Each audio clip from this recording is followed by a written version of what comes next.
So Dr. Waiyaki met Naomi Wanjiku-Juwuna in Nairobi while working as a contracted doctor for East African Airways. Naomi had been required to have a medical certificate for her job application as an air hostess. She had first heard of him in Moranga, where she was training as a nurse, and from the accounts she had heard, considered him a very arrogant man. And in fact, at that point, she refused to meet him. So she met him several years later. On meeting, he was immediately struck by her beauty, in and out.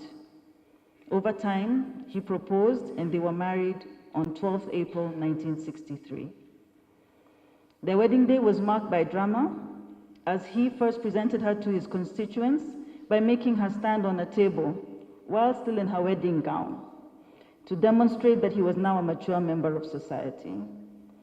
Subsequently, they missed the train taking them for the honeymoon in Mombasa at the intended boarding point and had to chase it to the next station. They raised 7 children: Elizabeth Wairimo, Tiras Barai, the late Susan Leah Waiyaki Abdallah, Solomon Juwuna, the late Louis Kimani, Gladwel Gathoni, and Tuchi Karanja. Their married life was characterized by lots of laughter and arguments, and many adventurous family holidays and family events. They held very strong Christian and family values. They cherished education and were very strict about school grades. In their marriage, he and Naomi had seen the tragic passing away of their beloved son, Louis Kimani, at an early age. This year, their beloved daughter, Susan Mushogo, passed away in January 19, 2017 in Chicago, a loss that greatly affected Daddy and us siblings. Dr. and Mrs. Waiyaki were married for 45 years and were only separated by Naomi's passing in February of 2008. She had developed cancer and he nursed her diligently through her illness. Dr. Waiyaki loved Naomi very much and vowed he would never remarry. Following her passing at the age of 81, Dr. Waiyaki made a courageous journey to visit all of his children overseas. So other than being a politician and a medic, Daddy also ventured into other things. So I'm going to cover farming, business, and education. In a cunning move, the late President Jomo Kenyatta had coerced Dr. Waiyaki into reluctantly securing a bank loan to buy land in the form of a coffee farm as a way of grounding and maturing Waiyaki in view of the rather festive and colorful life he felt Waiyaki and his colleagues were living at the time.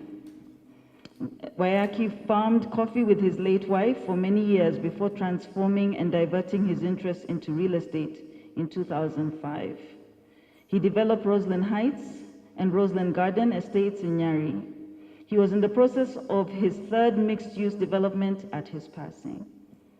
He and his wife also ventured into education by starting the Global Institute of Management and Commerce College, which ran as a commercial college for the less privileged young adults of society. Dr. Waiyaki was also the founder member of the Kenya Medical Association in 1968.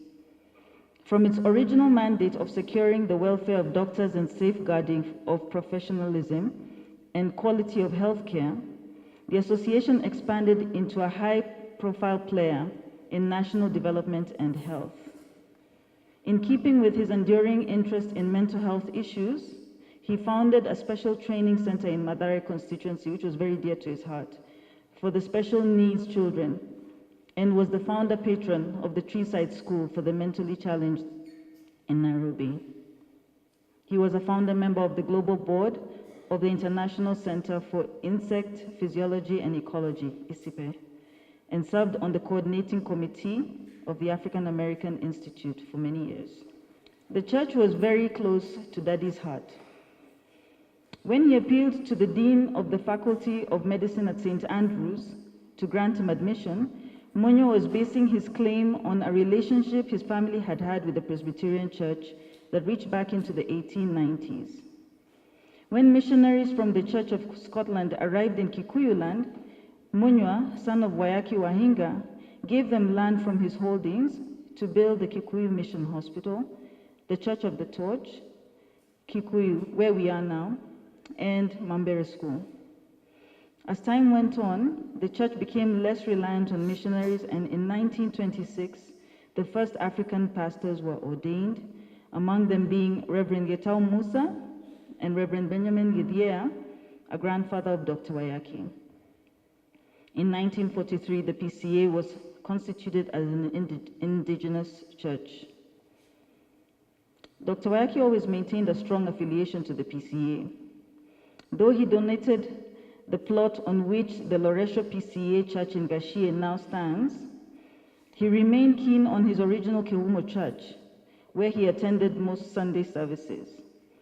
Dr. Waiyaki was ordained as an elder of the PCA by the Reverend Kaburogo in 1982. This ceremony was conducted in Rugiri PCA Church at the time, the headquarters of Kikuyu Parish. After being ordained, he was assigned to the overseas district to take care of the interests of the diaspora community because of his connection with the foreign affairs, and he was very active. Dr. Waiyaki died while still a member of the PCA Kigumo Church, Shamba District. That is life transition. On December 12, 2016, Dr. Waiyaki celebrated his 90th birthday with his family. It would be his last one. On the early morning of April 25, 2017, Dr. Waiyaki passed away peacefully in his sleep at Aga Khan Hospital. Dr. Waiyaki is survived by 5 children, 7 siblings, hundreds of grandchildren and great-grandchildren. Dr. Munyua Waiyaki was one of the great sons of Kenya and Africa.